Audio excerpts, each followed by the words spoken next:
What a great day yesterday was for Big Ten women's hoops. It's fantastic. I mean, you really could not have asked for any more if you're the Big Ten Conference. The women came up, showed out.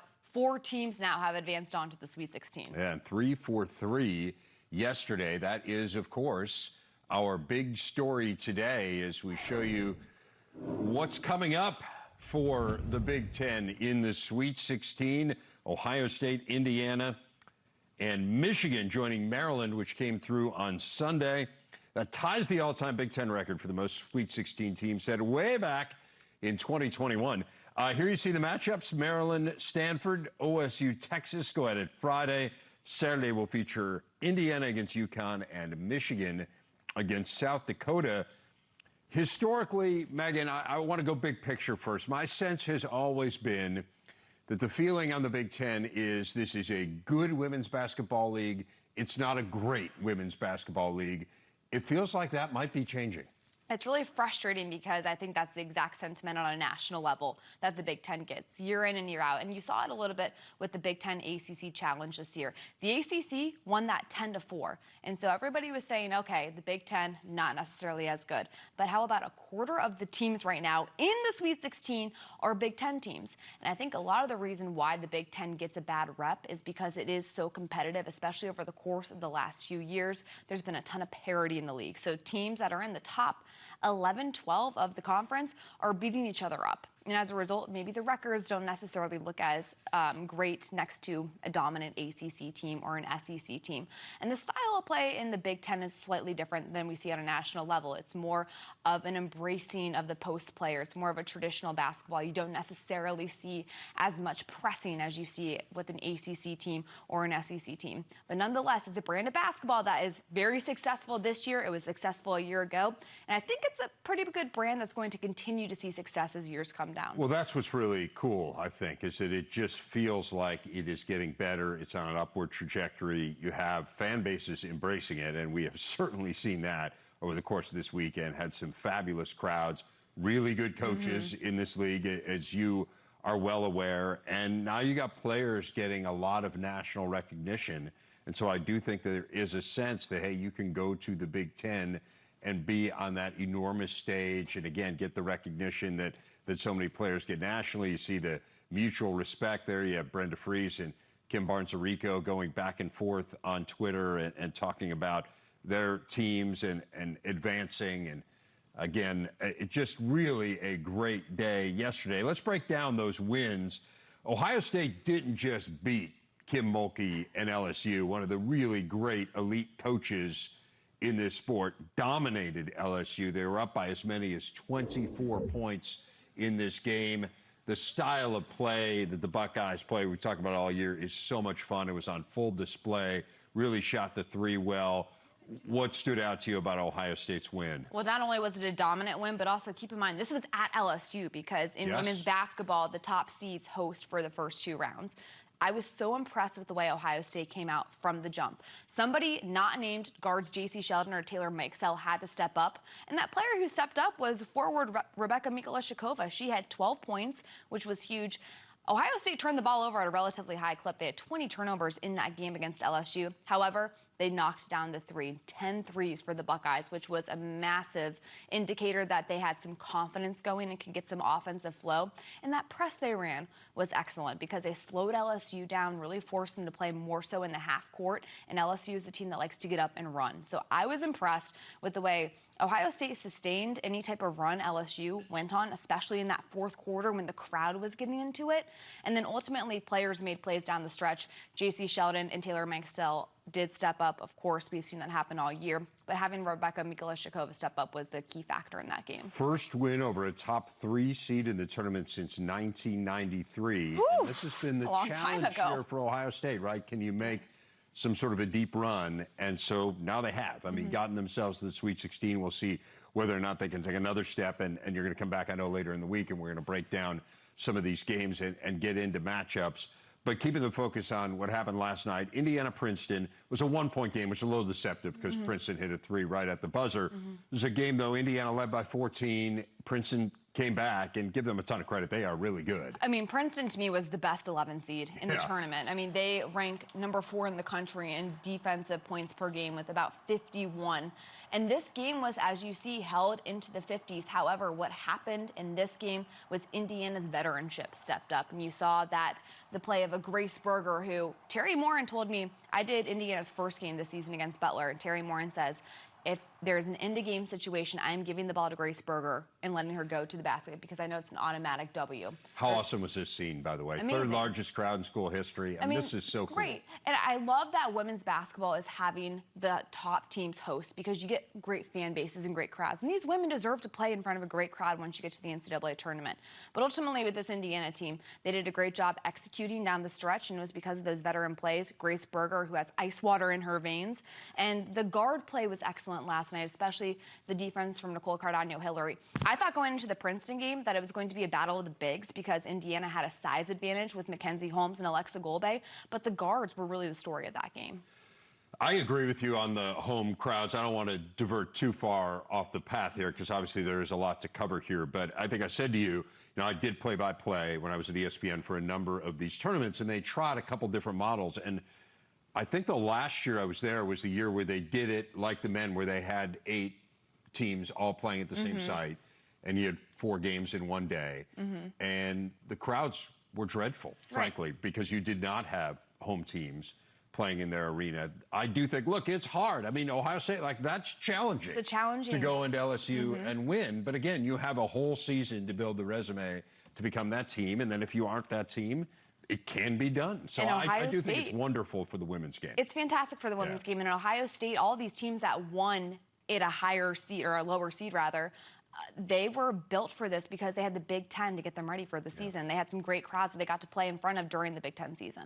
Michigan gets into its second straight Sweet 16, and those are the first 2 in school history. So they made the first one ever last year, and then they followed up by making it again. Look, Naz Hillman was just unbelievable in this game. Spectacular. Both ends of the court. I mean, Maddie Siegrist is the Big East Player of the Year, and she really shut her down. So, I mean, to play that well on both ends is amazing, but it wasn't just Naz Hillman. No, and this Michigan team has been one of the best rebounding teams, not only in the Big Ten, but in the country throughout this year. They average a +10 rebounding margin in league play.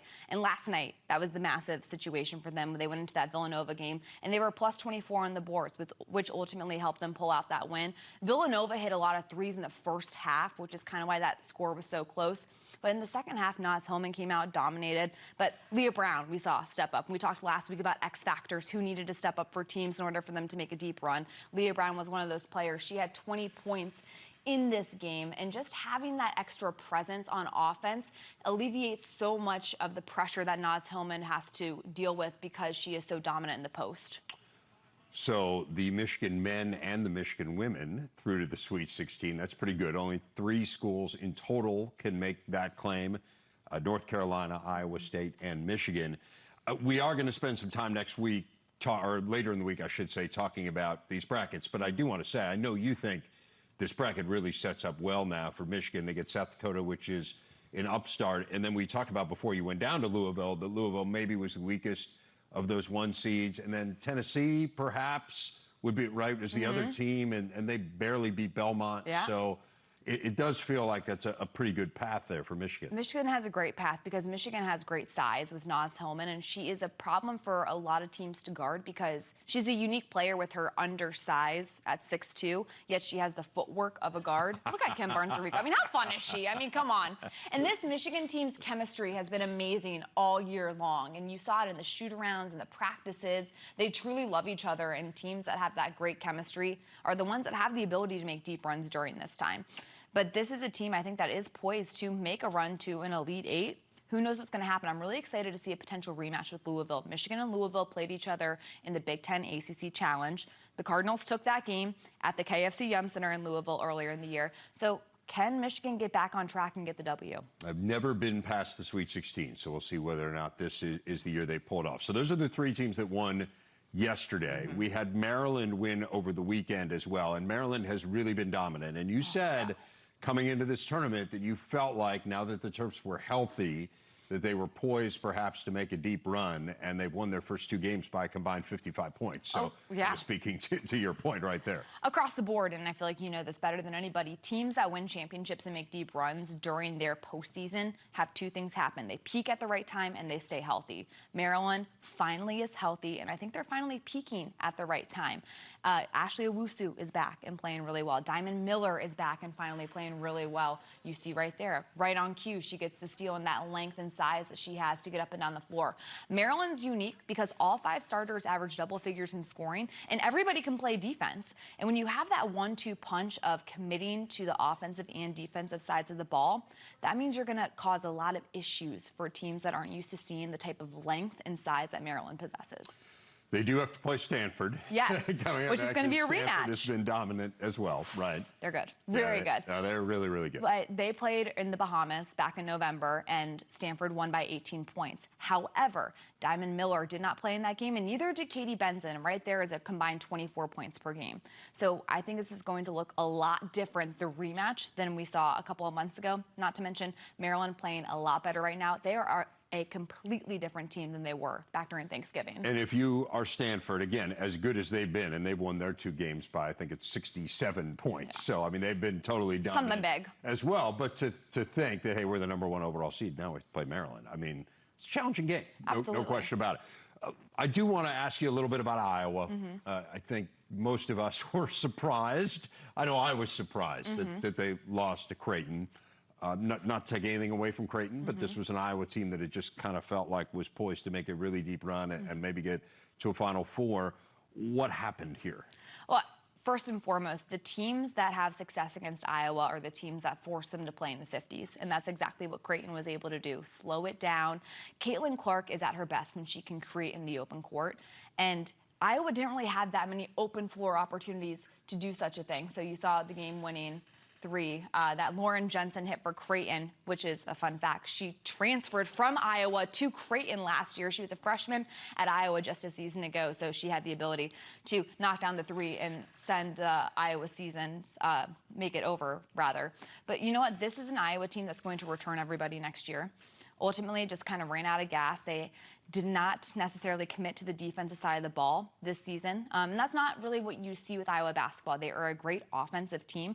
And Lisa Bluter will be the first to tell you that the style of which they play doesn't necessarily lend itself to playing excellent defense. However, I think moving forward, they're going to have to find a way to slow down teams and get defensive stops. And once you do, that allows Clark to have the ability to get into the open floor where she's been so dominant all year. Well, that'll be the task, clearly, in the offseason, is where they will work to improve, right, on that end. It was still an incredible year, and as you said, everyone's coming back. Oh, yeah. So I mean, they are going to be so dangerous next year. They will be absolutely loaded, and I do think you never want it to happen to your team. But part of what has been really interesting about this tournament this year is we do have some double-digit seeds that are making some noise, and that there is more parity in women's college basketball, which, from where I sit anyway, has made it a lot more fun. It's so much fun. And those double-digit seeds are the ones that have, like, multiple players that can knock down threes. And players are hitting shots right now, and then, you know, they have nothing to lose. So when you have nothing to lose, you can shoot, you can make a lot of noise in these tournaments. So again, not great if it happens to your team, but great for the sport kind of writ large. It is better for the sport to not know who's going to win that first weekend, virtually every game. I mean, there were years where it just felt like the seeds completely held, and that is not the case anymore. You saw Nebraska in person. You had that game. Give us a sense of what happened with the Huskers and kind of what's next here. You know, they just never had enough energy in that game from the start. And credit the way that Gonzaga played, because that's an excellent WCC team with a lot of veterans, and they were able to just kind of keep pace of play and momentum on their side the entirety of the second half, especially. I kept waiting for Nebraska to go on a run, and they just never did. Jazz Shelley got shut down. She wasn't nearly as effective. Alexis Markowski at forward also just never had the ability to get that inside-outside game established, which is where Nebraska had been so good this year. So as a result, they just ultimately ran out of gas at the end. Sam Hybe will not be returning next season, nor will Bella Craven. So those are two players that Nebraska is going to miss who had great tenures in Lincoln. But this is still a team I think that's going to be really dangerous next year because Jazz Shelley's coming back. Izzy Bourne's coming back. Alexis Markowski now has a year in the Big Ten underneath her belt. Still a very dangerous team that could make a lot of noise next season. I have not won a tourney game since 2014. Feels like that's the next step. And as you said, yes, you lose some really good players, but that core is really good there for Nebraska. I do want to ask you one more Big Ten question. A team that didn't make the tournament and frankly wasn't anywhere close to making the tournament. In Illinois, they have a new head coach, Shauna Green. They announced that yesterday. Give us a sense for Shauna Green coming over from Dayton. What will she bring? She's had a lot of success there. What does she bring to Illinois? First off, this is a home run hire for the Illini. First off, she has Division I experience, which was massive, I think, in making this hire. But number two, the Atlantic 10 is the best mid-major conference in the country, in my opinion, on the women's side especially. And she had so much success at Dayton. She went to the NCAA tournament 4 times. The other 2 times she went to the WNIT. She was a 3-time A10 Coach of the Year. But she has that understanding of how to recruit the Midwest. She was an assistant at Northwestern under Joe McEwen for a year, and she brought in a lot of those players that ultimately helped Northwestern win the Big Ten title in 2020. So Shauna Green understands how to recruit in the Midwest. She's got ties to the Midwest, and ultimately she's a winner, and she is one of the brightest young minds in our game. Oh, it'll be really cool to see her back. And frankly, Illinois needs it. I mean, it's been, they won 7 conference games under Nancy Fahey. So she's going to get them rolling quickly. Like, it's scary. That was a fantastic hire by the Illini. Well done by Josh Whitman. Has made some really good hires in Champaign, and we'll see if the Illini can get back to where they hope to be, competing for Big Ten championships. Megan, this has been a ton of fun. Yes. We will, again, do this again later this week. Let's rock on it. And if we'll I may say, 4 Big Ten teams in the Sweet 16. That's massive. It's a quarter of the conference. And if you are not a basketball fan, then don't watch women's basketball because it is true, pure basketball right now that we are seeing on the women's side. Well, it has been not just pure basketball, but winning basketball, which is a nice combination. Back on Big Ten today, 2 men's teams in the Sweet 16. They include Purdue taking on the ultimate Cinderella in St. Peter's. Tail of the tape, Peacocks have shot it well from the outside in their wins over Kentucky and Murray State. Boilers have been dominant on the glass, have shot a ton of free throws, 46 attempts at the line in their win over Texas. This game is Friday in Philly. Rafael Davis joins me. This feels like a bit of a mismatch, although I would say St. Peter's, Kentucky felt like a bit of a mismatch too, and we know how that one went. So let's give a ton of credit to Peacock. It's been an unbelievable story. It has been so cool to watch to this point. What are you focused on in this game, Purdue and St. Peter's? The free throw line. I mean, you look at Purdue, the first 2 games, they're plus 47 from the free throw line. They've attempted 56 more free throws than their opponents, and they're making them right now, shooting the ball from over 70% from the free throw line. The ball's going in for them there at that spot. Also, like you said, they're plus 22 in the rebound margin in the first 2 games, and they're defending at a high level. You look at Texas and both Yale. Both of those teams shoot under 40% from the field. They're keeping the ball in front of them. They have a spirited defense. They're having rotations. They're flying around. They're locked in. Purdue's looking its best right now. So what do you think is different defensively? Because we talked a lot during the course of this year about some of their struggles on that end of the court. We discussed personnel, that it was really more, it felt like a personnel issue than it was an X and O issue. We know how good Matt has been in terms of emphasizing defense in his program. Certainly you know that better than anyone as a former Big Ten Defensive Player of the Year in that program. What is different about some of these guys on the defensive end than maybe a month ago? Well, Eric Hunter wasn't getting the minutes that he's getting right now. Toward the beginning of the season, he and Isaiah Thompson were splitting minutes at that point guard position. But kind of beginning of the Big Ten, halfway through the Big Ten season, Eric really solidified himself in that rotation, in that starting lineup. He's the head of the snake. He locks up at the point guard position. He was one of the better defenders in the league last season, Big Ten defensive team this season. So it starts with him being able to get guys like a Marcus Carr. He gets 23 points, but it takes 18, 19 shots to get it. Think about Yale, has a guy get 18 points, takes 19 shots to get it. So it starts there. And then you just remiss if you don't bring up Jaden Ivey in that conversation. When he's locked in on the defensive end, when he's flying around, keeping the ball in front of him. He's one of the better two-way players in the country. With him, it's just all about want to. He has tendencies times to play through his offense, which we all do. You're not making shots. Who cares about defense at times?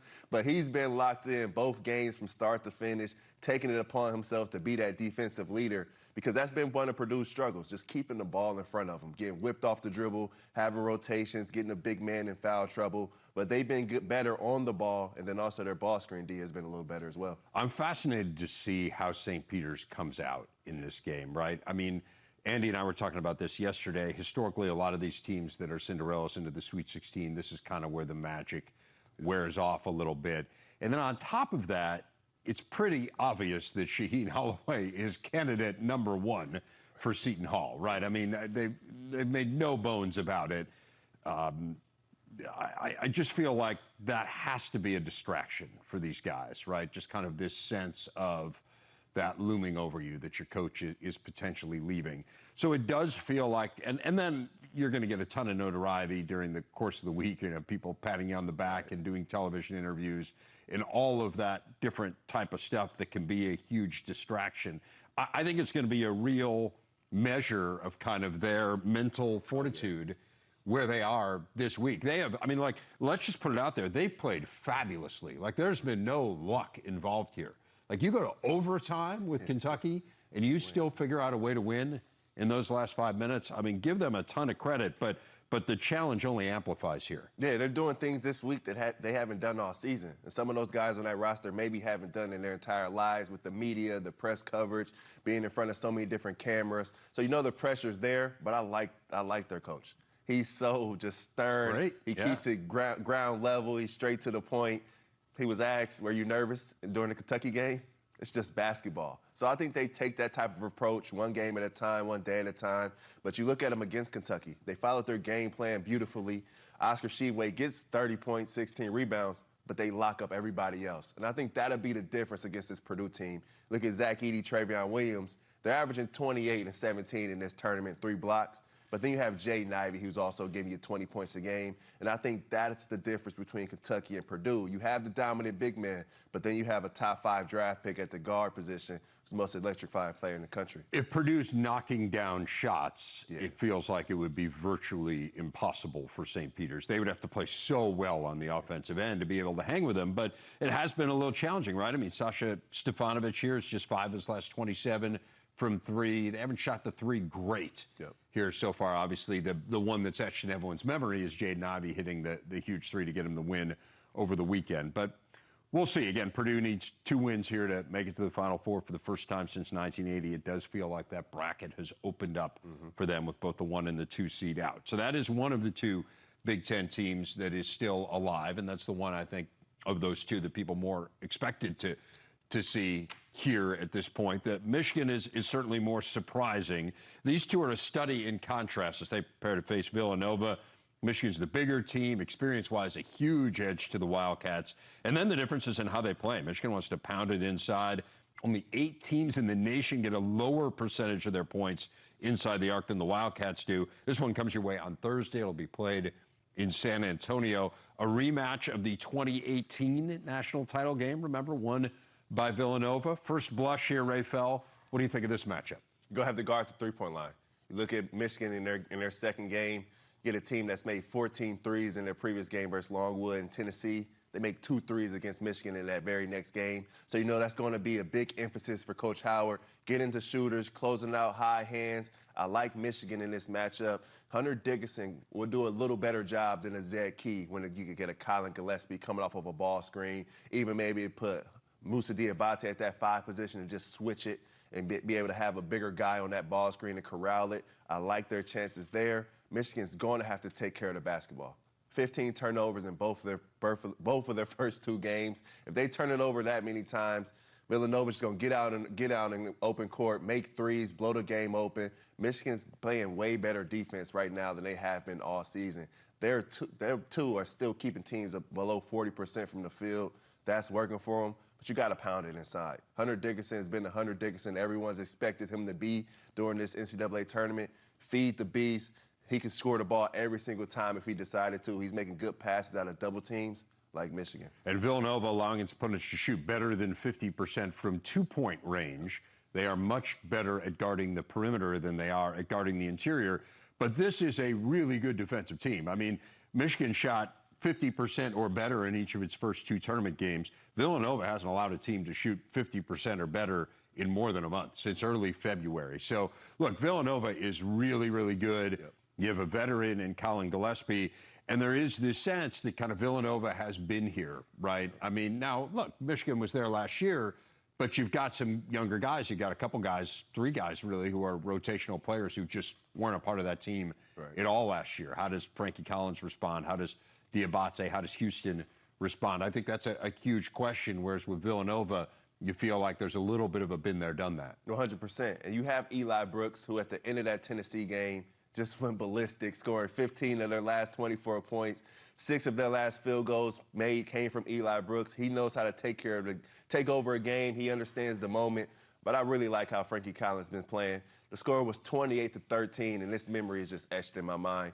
He took that game over, scored the next 5 points, got a couple steals to put Michigan in transition. I think he really matured in that game, gave him a lot of confidence. Then scored the ball the same against Tennessee, but still the confidence was there, the poise was there. And then Caleb Houston, he's been aggressive. And that's what you want from Caleb Houston. When he's aggressive, he's more into the game just as an emotional guy on the defensive end, taking and making open shots. He's got to make some of them versus Villanova to get that win. Agree with you 100% on Frankie Collins. They don't win that Colorado State game unless he plays really well. Really well, yeah. And he did. Yep. So now, again, there's the uncertainty surrounding Devontae Jones again. We'll see whether or not he is good to go. It's a challenging road there for them because Villanova's really good. And then, you know, presumably Arizona would be the next game. I mean, were the seeds to hold, then again, that's a number 1 seed that a lot of people feel like is going to win this whole thing. So it's challenging, but that's what you expect when you're a double-digit seed, and Michigan's been a really good story. We'll see if they can sustain it, win 2 more this weekend, and work their way to New Orleans.